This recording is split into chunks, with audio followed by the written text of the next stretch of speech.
Olá, alunos do 8º ano. Hoje nós teremos aula de História, tema 4, Independência do Brasil. E hoje nós vamos falar sobre o capítulo 1, Revoltas Coloniais, que se inicia na página 98 e a atividade fica na página 103. Vamos lá. Tema 4, Independência do Brasil. O objetivo do tema é avaliar o processo de crise do sistema colonial com a eclosão das revoltas coloniais no Brasil, analisar os processos que estabeleceram a família real em sua colônia na América, examinar a emancipação colonial que culminou na independência do Brasil, identificar o processo de construção de nação soberana do Brasil independente e como foi aceito internacionalmente este evento. O trabalho a ser desenvolvido neste tema vai tratar da independência do Brasil, levando em conta as revoltas coloniais, a vinda da família real para a colônia, a emancipação do país, o reconhecimento internacional desse fato e a presença acadêmica representada pela Biblioteca Nacional.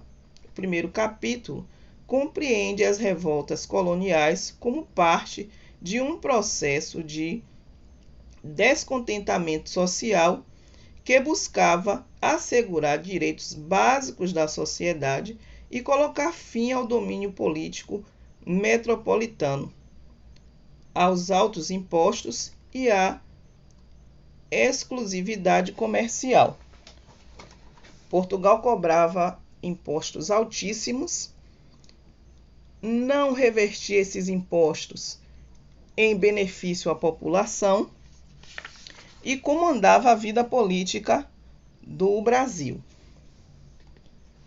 Veja bem, muitas foram as insatisfações em relação à metrópole por parte daqueles que residiam na colônia.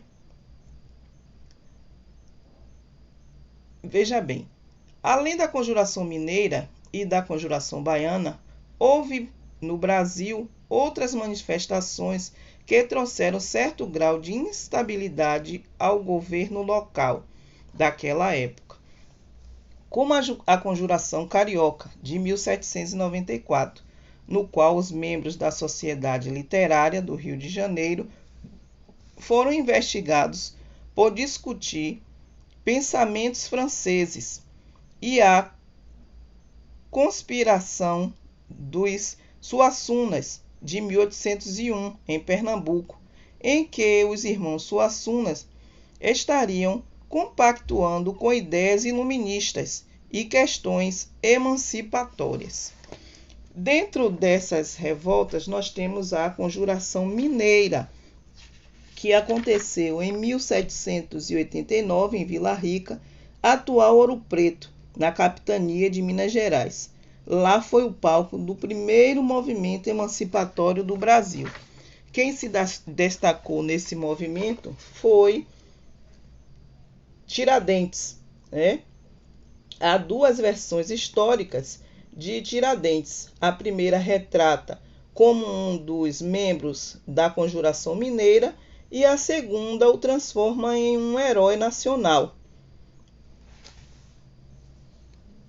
Tiradentes, ele era filho de uma família da elite portuguesa que perdeu seus bens por conta dos altos impostos e ele se aliou a críticos do regime português que confabulavam sobre a instauração de uma república em Minas Gerais. O movimento não deu certo porque foi denunciado e ele foi enforcado e esportejado em praça pública. Temos também a Conjuração Baiana. Foi uma rebelião popular, né? Poucos levantes tiveram a participação imensa em massa, né, de muitas pessoas e de vários níveis sociais, em razão do caráter elitista, né, positivamente o Brasil, poucas visibilidade foi dada ao que ocorreu nessa revolta. Como não tinha elite nesse movimento, não foi dado tanta importância.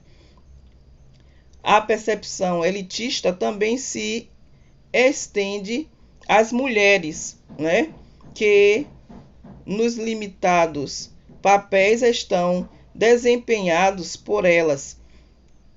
Elas tendiam a participar do movimento, mas, infelizmente, as ideias das mulheres não eram aceitas por puro preconceito, né? Leiam todo o capítulo antes de fazer a atividade e qualquer dúvida podem me chamar no grupo.